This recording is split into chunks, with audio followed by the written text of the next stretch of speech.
Hello students, welcome to our channel. RRB NTPC में पूछे गए कुछ महत्वपूर्ण प्रश्नों का कलेक्शन है जो लास्ट 1-2 डेज में जो पूछे गए हैं। उन प्रश्नों को चलिए सोल्व करते हैं और देखते हैं इनका आंसर क्या आता है। सबसे पहले प्रश्न नंबर 1 में दिया है कि यदि ए और बी किसी काम को 21 दिनों में कर सकते हैं, यदि ए की कार्यक्षमता बी से तिगुनी हो तो बी अकेला काम कितने दिनों में पूरा करेगा। काफ़ी इंपॉर्टेंट प्रश्न है, इसी टाइप के प्रश्न आ रहे हैं, क्षमता वाले प्रश्न पूछे जा रहे हैं।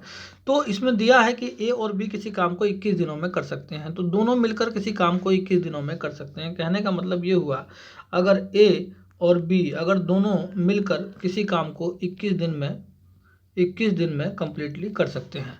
इसके बाद आगे कंडीशन दी है कि यदि ए की कार्यक्षमता बी से तिगुनी हो, तो अगर मैं मान लूँ एक ए है और एक बी है, इसकी ए की कार्यक्षमता बी की 3 गुनी है, तो इसका मतलब ये हुआ कि बी अगर एक दिन में एक काम करेगा तो ए की कार्यक्षमता तिगुनी होने की वजह से ए एक दिन में 3 काम करेगा।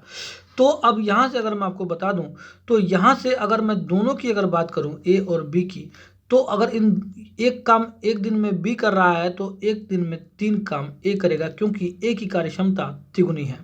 दोनों को अगर मैं जोड़ दूं तो 4 काम हो जाएंगे एक दिन में। उम्मीद करता हूं इतनी बात मेरे आपके समझ में आ गई होगी, क्योंकि अगर बी एक दिन में एक काम करेगा तो ए तिगुना होने की वजह से एक दिन में 3 काम करेगा, और दोनों को अगर मैं जोड़ दूं तो एक दिन में दोनों मिलकर कितना काम कर देंगे, तो 4 काम कर देंगे। तो अगर एक दिन में 4 काम दोनों मिलकर करेंगे तो दोनों मिलकर 21 दिन में काम पूरा करते हैं। तो अगर मैं इस 21 की गुणा 4 से कर दूं तो यहाँ से 4 एकम 4, 4 दूनी 8। यहाँ से ये पता चला कि टोटल जो काम है वो 84 है। उम्मीद करता हूँ आपको मेरा पढ़ाया हुआ एकदम अच्छे तरीके से क्लियर हो रहा होगा। 84 काम ये टोटल है, और टोटल काम हमारा निकल गया है। आगे कहता है बी अकेला कितने दिनों में काम पूरा करेगा। देखिए, बी एक दिन में एक काम करता है, अगर मैं एक से डिवाइड कर दूं तो टोटल दिन निकल जाएंगे। बी टोटल 84 डेज लेगा उस काम को कंप्लीट करने में। उम्मीद करता हूँ मेरा पढ़ाया हुआ आपको काफ़ी अच्छे तरीके से क्लियर हो गया होगा। चलिए नेक्स्ट प्रश्न को सोल्व करते हैं। मेरा पढ़ाया हुआ आपको अच्छा लग रहा हो तो जरूर चैनल को सब्सक्राइब कीजिएगा, साथ ही साथ लाइक का बटन जरूर हिट कीजिएगा और कमेंट करके जरूर बताइएगा कि मेरा पढ़ाया हुआ कैसा लगा। नेक्स्ट प्रश्न देखते हैं। नेक्स्ट प्रश्न में कहता है यदि sin 2a बराबर cos 75 हो तो a का मान क्या होगा। तो यहाँ से अगर मैं आपको बता दूं तो यहाँ से दिया है कि यदि sin 2a बराबर cos 75 हो तो a का मान क्या होगा। तो a की वैल्यू हमको निकालनी है। तो यहाँ से अगर मैं क्या कर सकता हूँ, sin 2a equal to cos 75। तो मैं क्या कर सकता हूँ, इसको sin 2a को मैं अगर एज इट इज़ रख दूँ तो cos को मैं अगर sin की फॉर्म में चेंज करूँ तो ये हो जाएगा आपका sin 90 माइनस 15। उम्मीद करता हूँ ये बात आपके समझ में आ रहा होगा। sin 90 minus theta cos theta होता है, तो sin 90 माइनस 15 कितना हो जाएगा, cos 90 माइनस 75, सॉरी ये 90 माइनस 75 हो जाएगा। तो sin 90 माइनस 75, एक second, sin 90 minus theta cos theta, ठीक है, 90 माइनस 75 जो हो जाएगा वो कितना हो जाएगा, cos 75 हो जाएगा। ठीक है, उम्मीद करता हूँ इतनी बात आपकी क्लियर हो गई होगी। तो अगर मैं यहाँ से देखूँ तो बोथ साइड साइन है, साइन को अगर मैं हटा दूँ तो आपकी जो वैल्यू बचेगी ये बचेगी 2a बराबर 90 माइनस 75। तो यहाँ से आपकी वैल्यू जो आ जाएगी 2a बराबर कितनी हो जाएगी 15, और a की वैल्यू कितनी हो जाएगी 7 सही 1/2। तो a की वैल्यू आपकी 7 सही 1/2 हो जाएगी। उम्मीद करता हूँ मेरा पढ़ाया हुआ आपको काफ़ी इजी तरीके से क्वेश्चन क्लियर हो गया होगा। आपको पता होगा कि कोस थीटा जो होता है वो sin 90 माइनस थीटा होता है, तो थीटा की वैल्यू आपकी 75 है तो वो 75 आ जाएगा आपका लास्ट में, और इस तरीके से हम जो है सोल्व कर लेंगे, a की वैल्यू फाइंड आउट कर लेंगे। चलिए नेक्स्ट प्रश्न को देखते हैं। नेक्स्ट प्रश्न में क्या कहता है, यदि कोस 42 बराबर p है तो tan 48 का मान ज्ञात करें। काफ़ी इंपॉर्टेंट प्रश्न है, इस चीज़ को आप देखिएगा। कोस को हम डायरेक्ट tan में कन्वर्ट नहीं कर सकते हैं, तो इसको यहाँ पे सोचना पड़ेगा आपको कि ये जो कोस 42 है, ये जो कोस 42 बराबर जो p दिया है और हमको निकालना है tan 48। तो tan 48 की वैल्यू कैसे निकालें, तो पहले मैं क्या करूँगा, इसको 48 बनाऊंगा, इसके बाद मुझे पता चलेगा कि मैं वैल्यू कैसे निकालूंगा। तो इसको मैं क्या कर सकता हूँ, इसको कोस 42 है तो इसको मैं लिख सकता हूँ, इसको कोस 42 है ये, इसको मैं लिख सकता हूँ कोस 42 की वैल्यू मैं आपको बता दूँ तो ये हो जाएगा आपका sin 48 के बराबर। ये हो जाएगा पी के। क्यों ऐसा क्यों होगा? क्योंकि आपको पता होगा जब कोस 30 बराबर साइन 60 होता है, ठीक है, कोस 45 बराबर साइन 45 की वैल्यू होती है, तो इसी तरह से कोस 42 बराबर साइन 48 हो जाएगा। उम्मीद करता हूँ ये बात आपके काफ़ी इजी तरीके से क्लियर हो गई होगी। तो ये साइन 48 मैं इसको लिख सकता हूँ। इसके बाद क्या होगा आपका, ये जो साइन 48 है वो p/1 है। इसका मतलब ये हुआ, अगर मैं यहाँ से अगर मैं एक एंगल बनाऊँ 90 डिग्री का, तो ये जो 48 डिग्री का जो एंगल है साइन के लिए आपको पता होगा लाल बटे कक्का होता है। तो लाल बटे कक्का में क्या हो जाएगा आपका, लंब बटे कर्ण साइन की वैल्यू हो जाएगी। तो साइन की वैल्यू लंब है आपका p और कर्ण है आपका 1। तो यहाँ पे अगर मैं आधार निकालना चाहूँ तो 1 माइनस ये क्या हो जाएगा, 1 का स्क्वायर माइनस p का स्क्वायर, तो 1 माइनस p स्क्वायर आपका आधार हो जाएगा। तो आप पूछ रहा है tan 48 कितना होगा, साइन 48 निकल गया। अगर मैं tan निकालूँ तो लंब बटे आधार होता है, आपको पता होगा। तो यहाँ पे लंब कितना है आपका p है और आधार कितना हो जाएगा 1 माइनस पी स्क्वायर। उम्मीद करता हूँ आपको मेरा पढ़ाया हुआ काफ़ी इजी तरीके से क्लियर हो गया होगा। tan 48 की वैल्यू हो जाएगी p/1 माइनस पी स्क्वायर। चलिए नेक्स्ट प्रश्न को सोल्व करते हैं और देखते हैं आंसर क्या आता है। नेक्स्ट प्रश्न में कहता है कि 4, 6 तथा x का एलसीएम क्या नहीं हो सकता। अगर एक 4 है, एक 6 है और एक x है, तो इसका एलसीएम क्या नहीं हो सकता।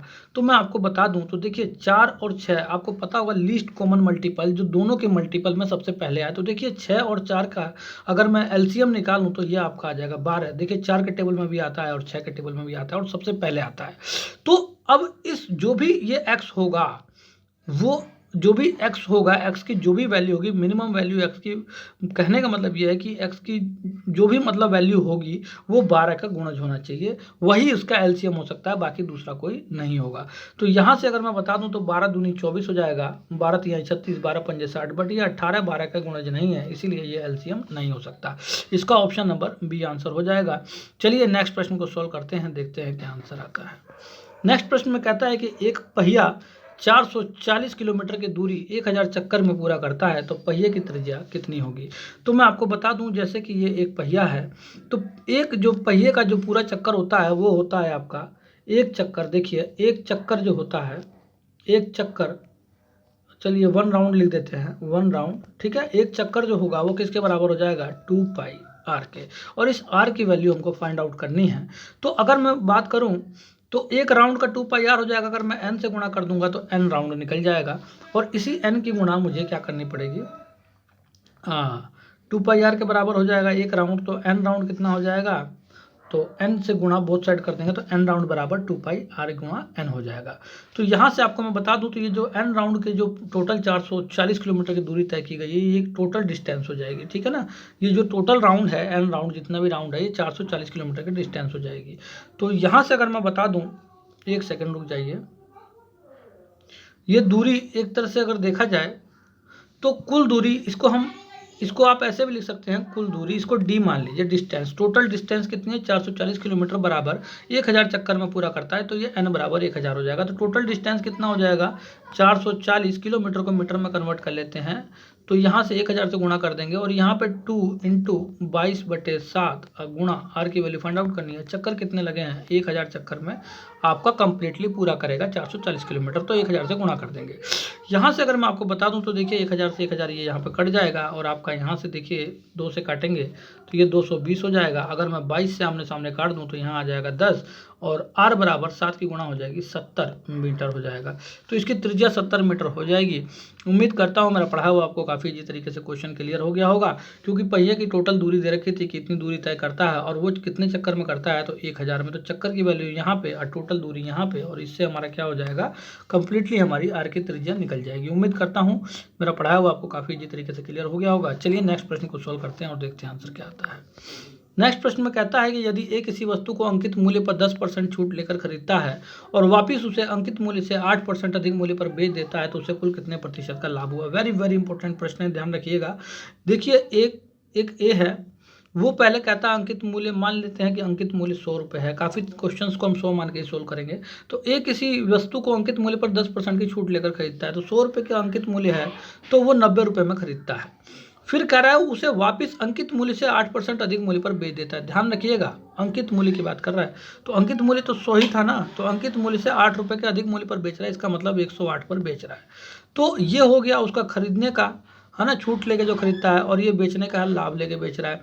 तो कह रहा है कि उसे कुल कितना प्रतिशत का लाभ कितने का हुआ। देखिए 9 रुपये का तो उसका सीपी हो गया, क्योंकि देखिए उसने खरीदा है 90 में, है ना, और वो बेच रहा है, उसने जो है बेचा कितने में है, 108 में बेच रहा है, ठीक है ना। ये हो गया आपका एसपी। तो इस बात को आप ध्यान रखिएगा, ये जो टोटल कितने का फायदा हो रहा है, 18 रुपये मुझे फायदा दिखाई दे रहा है लाभ, क्योंकि 90 से 108 पे वो उसको फायदा हो रहा है। खरीदता 90 में, बेचता 108 में, इसका मतलब उसको 18 रुपये का फायदा हो गया। लेकिन पूछ रहा है कितने प्रतिशत का लाभ हुआ है। तो देखिए लाभ जब निकालते हैं प्रतिशत तो हमेशा अपोन में सीपी रहता है, तो सीपी 90 आ जाएगा अपोन में और गुणा 100। तो 18 पंजे कितना होता है 90, और 5 से गुणा करेंगे तो यहाँ से आ जाएगा 20% का उसको कम्प्लीटली लाभ हो जाएगा। उम्मीद करता हूँ मेरा पढ़ाया हुआ आपको काफ़ी अच्छी तरीके से क्वेश्चन क्लियर हो गया होगा। चलिए नेक्स्ट प्रश्न को सोल्व करते हैं और देखते हैं क्या आंसर आता है। नेक्स्ट प्रश्न में कहता है, देखिए ये पावर 1/2 है, ध्यान रखिएगा, और यहाँ भी पावर 1/2 है क्योंकि। तो यहाँ कहता है कि 0.03 गुणा 0.3 गुणा p की पावर अगर हाफ है बराबर 0.3 गुणा 0.03 गुणा q की पावर हाफ है, तो p अपॉन q की वैल्यू हमको फाइंड आउट करनी है। तो मैं आपको यहाँ से बता दूँ, तो देखिए सिंपल तरीके से मैं आपको बता दूँ, तो यहाँ से अगर मैं इसको रूट में ही ले लेता हूँ तो ये हो जाएगा 0.03 गुणा 0.3 गुणा p, ये कम्प्लीटली रूट में है, और यहाँ पे 0.3 गुणा 0.03 गुणा आपका अंडर रूट क्यू है। तो यहाँ से हम क्या करेंगे, जब हम बोथ साइड जब स्क्वायर करेंगे, जब बोथ साइड स्क्वायर करेंगे, स्क्वायर बोथ साइड, तो क्या हो जाएगा, जब स्क्वायर करेंगे तो इसका स्क्वायर हो जाएगा, ठीक है। और अगर मैं इसका स्क्वायर कम्प्लीटली कर दूं तो आपको पता होगा ये तो 0.03 हो जाएगा, और गुणा 0.3 हो जाएगा, और गुणा ये p हो जाएगा, क्योंकि सब पे रूट था। लेकिन ये दो बार आपके लिखे जाएंगे, 0.3 गुणा 0.3 और गुणा 0.03 और गुणा 0.03 और गुणा q, आपका q हो जाएगा। देखिए 0.3 से 0.3 गया, 0.03 से 0.03 गया, आपका p बटे q की जो वैल्यू आ गई है वो कितनी आ गई है, तो यहाँ पे आपका बचा है 0.3 और गुणा 0.03, और आपका नीचे जो रहेगा आपका 1। तो यहाँ से जब पॉइंट ये हटेगा और पॉइंट ये हटेगा, तो देखिए 3 डिजिट पहले पॉइंट आ जाएगा, 3 3 9 हो जाएगा, तो 9 बटे ये हो जाएगा, 9 बटे आपका 3 डिजिट पहले पॉइंट आया है, इसको देख लेते हैं, तो आपका 3 डिजिट नीचे 0 बढ़ जाएगी, तो 9 बटे 1000 आपका आंसर आ जाएगा। उम्मीद करता हूँ मेरा पढ़ाया हुआ आपको काफ़ी अच्छी तरीके से क्लियर हो गया होगा। चलिए नेक्स्ट प्रश्न को सोल्व करते हैं और देखते हैं आंसर क्या आता है। नेक्स्ट प्रश्न में दिया है सिंपलीफिकेशन का क्वेश्चन है। इस टाइप के प्रश्न कम से कम 4 से 5 बन रहे हैं। सिंपलीफिकेशन के क्वेश्चंस को अच्छे से पढ़िएगा, मैं आपको पहले ही बता रहा हूँ, अगर आप लोगों का रेलवे का एग्जाम है तो।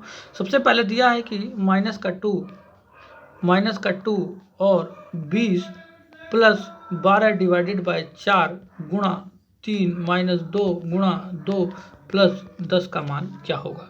तो सबसे पहले हम क्या करते हैं, सबसे पहले बोर्ड मास में ब्रैकेट को देखते हैं, हम ब्रैकेट के अंदर की वैल्यूज़ को सोल्व करेंगे, और ब्रैकेट के अंदर सबसे पहले हम डिवीज़न को सोल्व करेंगे। तो यहाँ पे माइनस का 2 एज इट इज़ रहेगा, 20 हमारा एज इट इज़ रहेगा, और देखिए ये डिवीज़न वाला पार्ट है, तो 4 तिहाई 12 हो जाएगा, तो यहाँ 3 लिख देंगे, सॉरी 3 हो जाएगा ना, 4 तिहाई 12। फिर ये गुणा में हमारा 3 पहले से ही है, और माइनस का 2 दूनी कितना हो जाएगा 4, और प्लस का ये हो जाएगा 10। अब हम गुणा वाले को भी खत्म कर देते हैं सारा, तो ये हो जाएगा आपका 20 और प्लस 3 तिहाई 9, 29 में से 4 गया 25। उम्मीद करता हूँ आपको काफ़ी अच्छी तरीके से क्लियर हो गया होगा। 25 की गुणा करेंगे 2 से तो माइनस का 50 हो जाएगा, प्लस का 10 बराबर कितना आ जाएगा माइनस का 40। उम्मीद करता हूँ इतनी बात आपके मेरा पढ़ाया हुआ काफ़ी अच्छे तरीके से क्लियर हो गया होगा। आपको कुछ नहीं करना है, सबसे पहले डिवीजन पे कमांड करना है। डिवीजन पे कमांड करते हैं, इसके बाद यहाँ मल्टीप्लाई को 4 लिख दीजिए, इसके बाद ये मल्टीप्लाई को आप इसमें करके 20 से ऐड करना है, इसके बाद 4 माइनस कर देना है, 25 आ जाएगा। इसके बाद इसकी गुणा करनी है, इसके बाद फिर हमें वैल्यू आ जाएगी। चलिए नेक्स्ट प्रश्न को सोल्व करते हैं, देखते हैं क्या आंसर आता है। कहता है यदि किसी समबाहु त्रिभुज की भुजा, देखिए ये पावर 1/2 है, ये कहता है यदि किसी समबाहु त्रिभुज की भुजा मान लेते हैं ए है, और कहता है वो 3 √3 है, √3 है, 3 की पावर 1/2, तो लंब की लंबाई कितनी होगी। वेरी वेरी इंपॉर्टेंट प्रश्न है। देखिए बेटा, ये आपका समबाहु त्रिभुजा मान लेते हैं, ये ए है, ये बी है, ये सी है, तो कह रहा है ये लंब की लंबाई कितनी होगी, इसकी हाइट, ये लंबाई पूछ रहा है। तो आपको पता होगा कि समबाहु त्रिभुज का जो लंब होता है, जो लंब होता है समबाहु त्रिभुज का, वो कितना होता है, वो होता है, ये आपका हो जाएगा लंब, समबाहु त्रिभुज का जो लंब होगा वो हो जाएगा आपका कितना, तो ध्यान रखिएगा ये हो जाएगा √3/2 गुणा भुजा। और अगर पूछा जाए इसका क्षेत्रफल कितना होगा, तो क्या हो जाएगा आपकी 1/2, ये आपका लंब हो जाता है। और अगर मैं, देखिए ध्यान रखिएगा, अगर मैं इसकी 1/2 से गुणा कर दूं तो ये 1/4 हो जाएगा। ठीक है ना, जैसे कि मैं बता दूं, इसका क्षेत्रफल भी निकालने के लिए बता देता हूँ। ये लंब की वैल्यू निकल गई, तो समबाहु त्रिभुज का क्षेत्रफल हो जाएगा 1/2 गुणा लंब, तो लंब कितना है आपका √3/2 और गुणा ए। ठीक है ना, ये लंब हो गया। अब नीचे वाली जो पूरी भुजा हो जाएगी वो ए हो जाएगी, तो ये हो जाएगा √3/4 भुजा का स्क्वायर। लेकिन जो लंब होता है वो होता है √3/2 इंटू भुजा। तो भुजा की वैल्यू आपको पहले से ही दी है, तो ये काफ़ी इजी हो गया आपके लिए। तो यहाँ से ए की वैल्यू हो जाएगी 3√3, और यहाँ से आपको मैं बता दूँ तो ये √3 3 हो जाएगा, 3 3 9 हो जाएगा, 9/2। तो ये वैल्यू जो आ गई आपकी लंब की, वो कितनी हो जाएगी, 9/2। तो लंब की लंबाई 9/2 हो जाएगी। उम्मीद करता हूँ मेरा पढ़ाया हुआ आपको काफ़ी अच्छी तरीके से क्लियर हो गया होगा। चलिए नेक्स्ट प्रश्न को सॉल्व करते हैं और देखते हैं क्या आंसर आता है। नेक्स्ट प्रश्न में कहता है कि 1 रुपये में 12 की दर से कुछ वस्तु खरीद कर 20% लाभ पर बेच दिया जाता है, तो 1 रुपये में कुल कितना वस्तु बेचा। वेरी वेरी इंपॉर्टेंट प्रश्न है, ध्यान रखिएगा। कह रहा है कि 1 रुपये में 12 की दर से कुछ वस्तु खरीदा है। ठीक है, फिर जब 1 रुपये में 12 की दर से खरीद रहा है तो उसका सीपी कितना हो जाएगा, उसका कॉस्ट प्राइस ध्यान रखिएगा 1/12 हो जाएगा। ठीक है ना, क्योंकि जब 1 रुपये में 12 खरीद रहा है, ठीक है ना, तो एक वस्तु की कीमत कितनी हो जाएगी, तो 1/12 है। ठीक है ना, क्योंकि अगर मैं इसकी 12 वस्तु से गुणा कर दूंगा तो टोटल 1 रुपया बन जाएगा। तो इसका जो रुपया निकला है कॉस्ट प्राइस 1/12 रुपये की एक वस्तु है। ठीक है, तो सेलिंग प्राइस करा 20% लाभ लेकर बेच रहा है, तो अगर मैं इस सीपी का 20% लाभ निकाल दूं तो मेरा एसपी निकल जाएगा। तो एसपी क्या हो जाएगा, इस सीपी का एसपी की वैल्यू निकालते हैं। ठीक है ना, तो 1/12 तो सीपी था, इसका अगर मैं 20% लाभ कर दूं तो आपको पता होगा 20% लाभ 6/5 हो जाएगा। उम्मीद करता हूँ 120/100 होता है, इतनी बात आपको पता होगी। देखिए यहाँ से अगर मैं इसे काट दूँ, 6 दूनी 12, तो यहाँ से आ जाएगा 1/10। तो यहाँ से क्या हुआ कि 1/10 का मतलब ये हुआ, ये एसपी है, इसका मतलब ये हुआ कि जब यहाँ पे 1 = 12 था तो कॉस्ट प्राइस कितना हो गया था, 1/12। तो ऐसे ही 1/10 आ गया, तो इसका मतलब जो है 1 रुपये में कितना बेच रहा है, वो 10 बेच रहा है। उम्मीद करता हूँ इतनी बात समझ में आपको आ रही होगी। तो 1 रुपये में वो 10 बेच रहा है। ठीक है ना, वस्तु को पहले 1 रुपये में 12 खरीदता था और 1 रुपये में अब 10 बेच रहा है। तो वस्तु 1 रुपये में कितना बेचा, तो 10 वस्तु बेचा। उम्मीद करता हूँ मेरा पढ़ाया हुआ आपको काफ़ी अच्छे तरीके से क्लियर हो गया होगा। काफ़ी ज़बरदस्त वीडियो मैंने बनाया है आपको अच्छे से समझाने के लिए। चलिए नेक्स्ट प्रश्न को सॉल्व करते हैं, देखते हैं क्या आंसर आता है। जरूर लाइक हिट कीजिएगा अगर मेरा पढ़ाया हुआ आपको अच्छा लगा हो तो। नेक्स्ट प्रश्न में कहता है कि यदि ए अनुपात बी बराबर 3:2 हो, 1 सेकंड 1 सेकंड, ए अनुपात बी बराबर 3:2 हो तो 7a + 9b/5a + 7b का मान क्या होगा। ये वेरी वेरी इजी क्वेश्चन है। आपको ए की जगह पे ए की वैल्यू पुट करनी है, बी की जगह पे बी की वैल्यू पुट करनी है। ठीक है, और इसको डिवाइड करके आपको सोल्व करना है। इसको सोल्व करके इसका जो आंसर आएगा मुझे कमेंट करके जरूर बताइएगा। मैं आप लोगों का कमेंट का इंतजार करूँगा, देखता हूँ कि आप लोग का क्या आंसर आता है। Okay students, bye.